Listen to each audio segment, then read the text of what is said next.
Hello, everybody. We're on our sixth week of lockdown now. I'm going potty. Well, I'm coping, and I hope that everybody else is. We'll talk about this because we'll be seeing this hopefully when it's all over. And the purpose of these talks is for me to uh, try and help you with the way in which you think about everything so that we can understand why we are thinking in ways that might get us down and know that there are ways in which we can cope with our thoughts to make things move on and that we are a little bit happier with ourselves. So I'll go through a series of things that I hope will help you as regards your thoughts. Right. First thing is about thoughts having duality, that we can have thoughts, wonderful thoughts where we end up writing sonnets and poetry and music and da-di-da-di-da, kind, loving thoughts. But there again, we can have terrible thoughts, thoughts of destruction, thoughts of suicide, thoughts of misery. So thoughts have duality. And once we start to understand that it's paying attention to particular thoughts and staying with them that causes the trouble.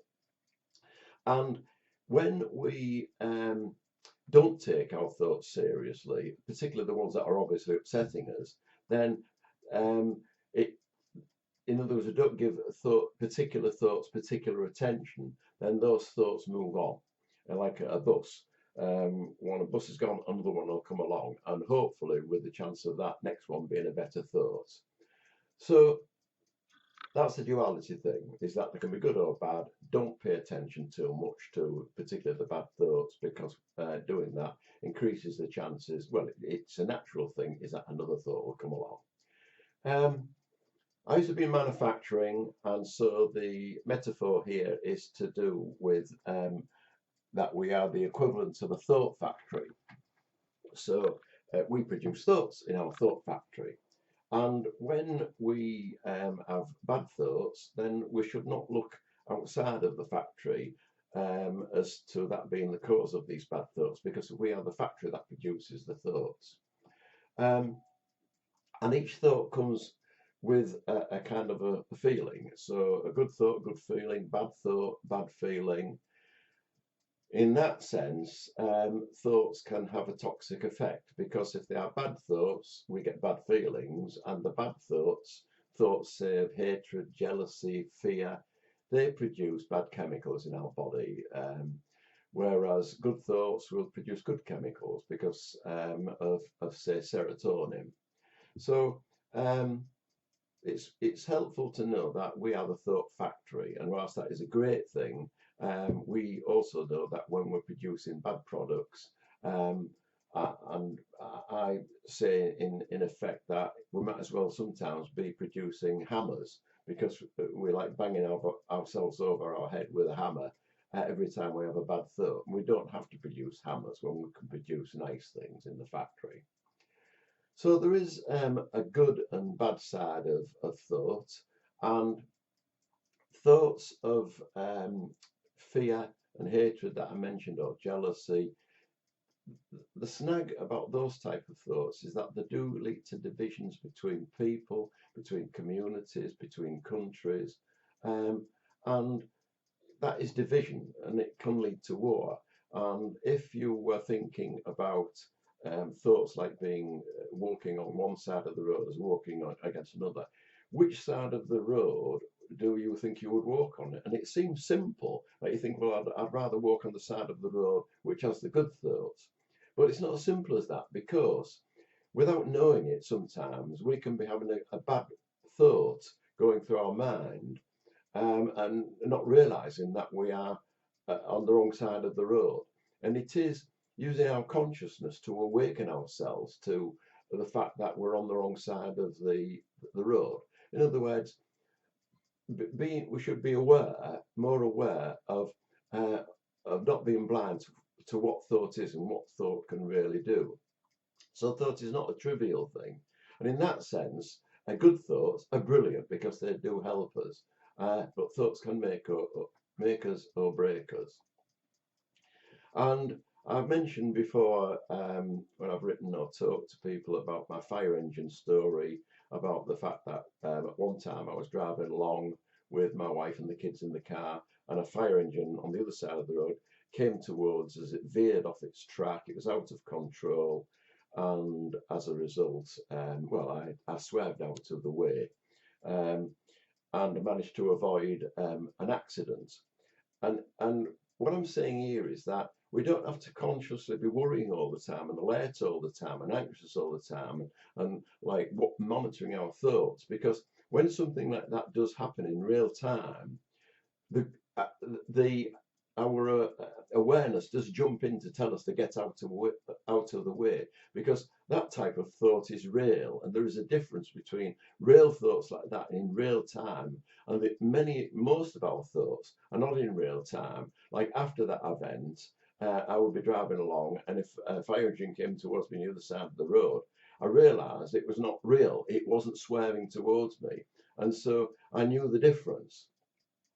So we can realize that thoughts can be in real time and we will cope with them. But sometimes our thoughts are fear based and there's nothing there because we're thinking about something fearful that happened in the past, or we're worried about something fearful that will happen in the future.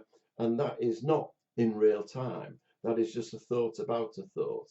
And it's not helping us, particularly thoughts about our self-esteem, our self-image, and that could be to do with confidence. And one of the things that is happening here is that we are making comparisons between the way in which we think we are and the way in which we think the way things should be. Well, in that sense, life is a contact sport, and we've got to realise that comparison is the killer of joy. And so, just be aware that we are still in the land of thoughts, and what we are thinking is not necessarily true. It can, to the extent we can take ourselves out of the game, suicide. And well, I'm not joking, but breathing is better than the alternative.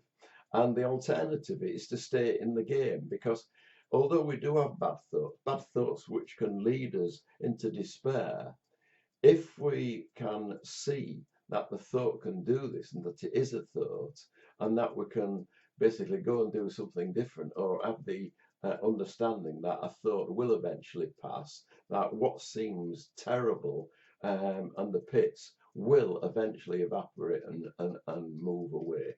Thought is a natural self-correcting process, and that does help, or should, I hope, helps remove the weight of unhelpful thoughts of our shoulders, because they don't stay that forever. There are many people, though, that no matter how much you say this to, and I've been there myself, where you say, yeah, but it's all right for you, but I've got this particular problem. I've always been this way. I can't see anything working like that for me, they will say. I've tried it.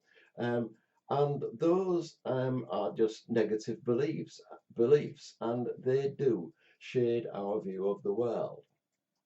And I'm sure you've heard of the nocebo and placebo effect, where if we have a positive belief, in other words, we believe this sugar tablet will work and we're taking it's just a sugar tablet, but it still has some efficacy for us because belief can do that. And the opposite is that a bad belief, the nocebo effect, can cause us stress. So we are realizing that what we believe in, if it's a negative belief, there is a saying, what you resist persists, because you're trying to resist all this nasty stuff going around and fighting off the dragons.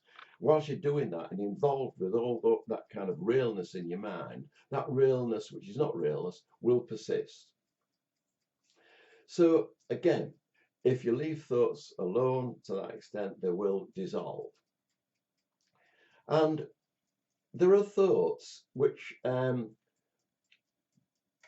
tap us on the shoulder continually, and those thoughts which are fear-based thoughts, one way of kind of helping ourselves is to realize that they are the enemy because they are starting to bring us confusion. And that is the the signal to us that to go away from them, to stop dwelling on them. And if we know, it is knowing that, the understanding of that, that the game is up, that you're doing this to me, that confusion, it's fear, it's not the real me, it's not my beneficial to me, they will start to go away. And um,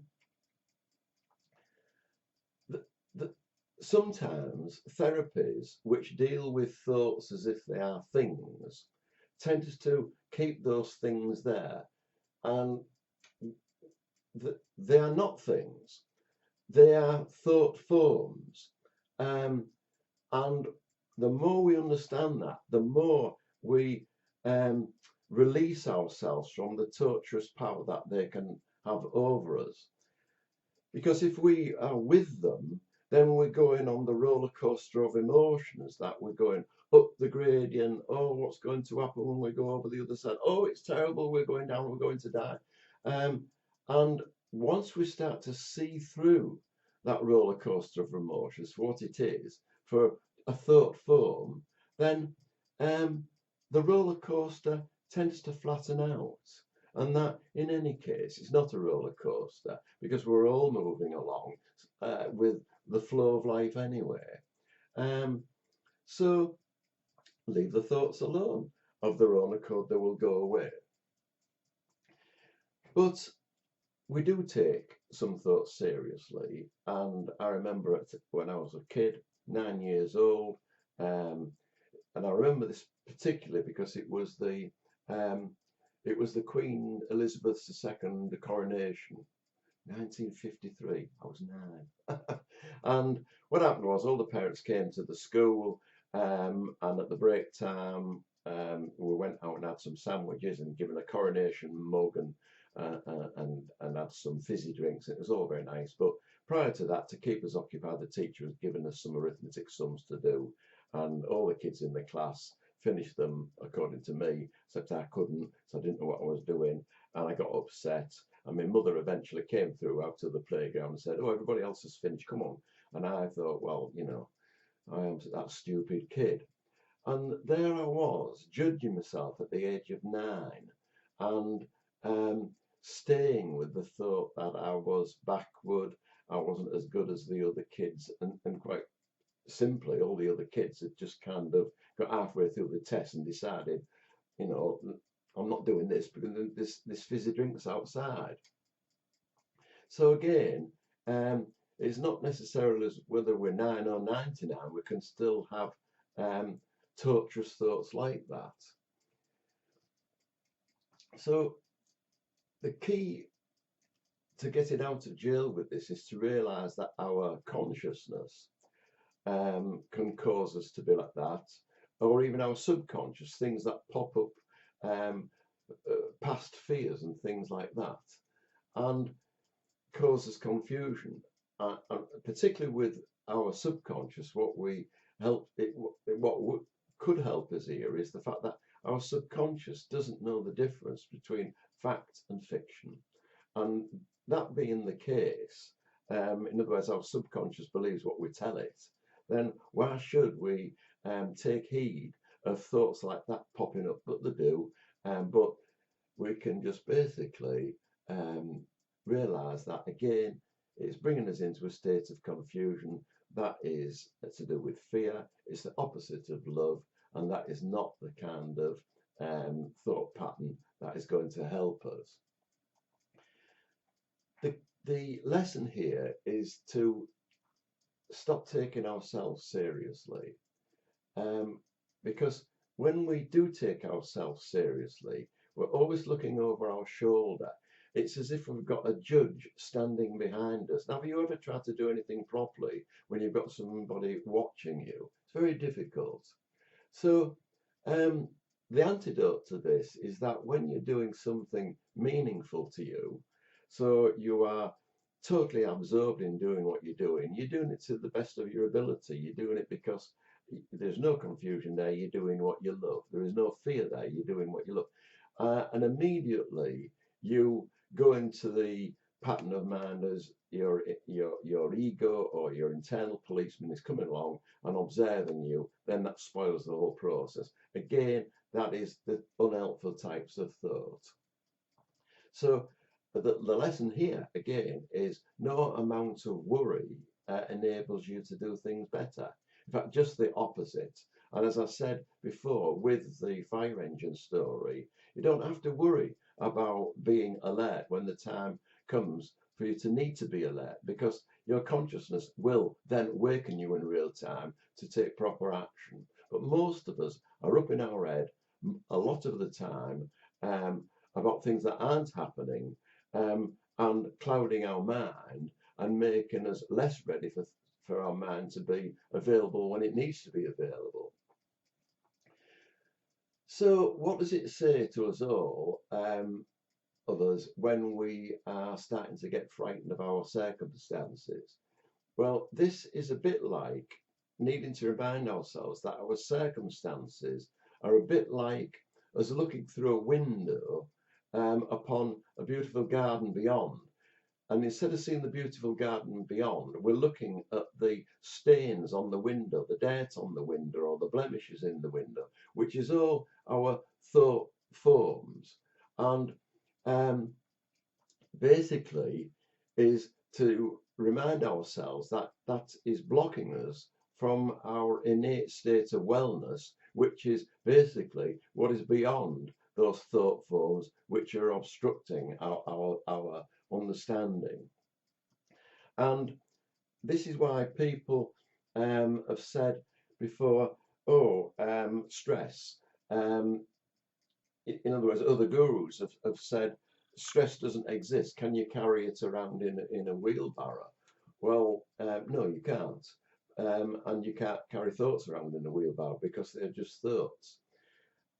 Again, the um, the note I would promote that you end on here is that if the thoughts are not pleasurable, then another one will come along. Don't focus on them because they're not in that wheelbarrow, because they don't exist.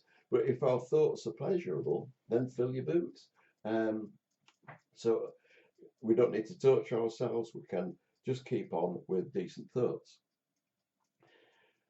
And that is the trouble, is that like thoughts have duality, that there is sometimes a civil war going on in our mind, where we have one thought about, oh, I ought to get out of this situation that I'm in at work, or I'm in with this person. And then another side of you will say, oh, don't be a quitter, stick with it. And again, what I'm saying is that we're all missing the point when we get involved with those thought battles in our mind. And that is when we have got this mental civil war going on, where one part of us feels one thing and another part of us feels, and there has got to be a winner. And in that sense, one part of us is always going to feel diminished if the other part. So this is basically our sensibilities going out of the window, and where we are starting to make poor decisions because we are involved in the world of thought. And that is, again, as I've said, looking at the stains on the window and missing what is beyond it. I tend to look at it the other way and say, well, thoughts are to do with over here, the world of form, and all its trials and tribulations and duality, and you're going to look at the bad of things as well as the good of things and get confused over what you should do. Whereas over here, there is, before thought, there is the world of the formless, that particular realm. And in that realm, the space within, the space before thought, there is peace, there is quiet, there is a knowing, because it is a oneness. It is not over this side, the world of form, where it could be this, but somebody else has said that. Your ego says this, and will this happen tomorrow? This happened in the past. These are all the world of what? 50,000 things. Over here, the world before thought, the world in which our thought factory has not yet produced thoughts, but is capable of producing any thoughts. When you stay in that kind of mindset or that understanding, which is just pure oneness, which is just coming from life itself, which wants to win, which wants to survive, and because it's giving us life and it's flowing through us, it is to do with love. When we're coming from that mentality, from that nature, before we go into the world of form, then this world informs this world, because this is where the peace is, this is where the knowing is, this is where the basis for the decent products of the factory that we have, which is capable of producing anything. But going back to my metaphor, is if we're not careful, we can be producing hammers to hit ourselves over the head with. Anyway, so it's all about thoughts. Thoughts can be good, bad, or indifferent. We know they are thoughts. Thought is thought. And as again, I've mentioned this before, Shakespeare said this, things can be good or bad, only thinking makes it so. But we don't have to be concerned with always having to have worry thoughts there to keep us alert, as I've said, because of the fire engine story, is because when we need to know what to do, we will know what to do, because our innate knowingness will tell us what to do. And the clearer our mind is, and that means being over here in the before thought situation with a clear mind, a bit like a meditative state, that helps us. I hope I've not gone too quick. I feel as if I have. I hope some bits and bobs you can fish out of that stew, but can always play it over again. I hope lockdown soon ends. My love to you all. I miss my classes. I miss talking to you in person. I hope this helps. Just to add, we're all built of love. We're all built to survive. Otherwise, we wouldn't be here. And whatever it is, whether it's God or spirit that gives us that energy, we move away from it when we go into the world of form that has got all this crap. Yeah, enjoy the best of the crap. Enjoy life, the good parts of life. Don't dwell on the bad parts of life, because what we've got over here is what gives us this life and what drives us, and that is our inherent wellness, our inherent mental well-being. We've all got that. I hope that's been helpful. Thank you very much for listening, and I love you all. Yeah, bye-bye.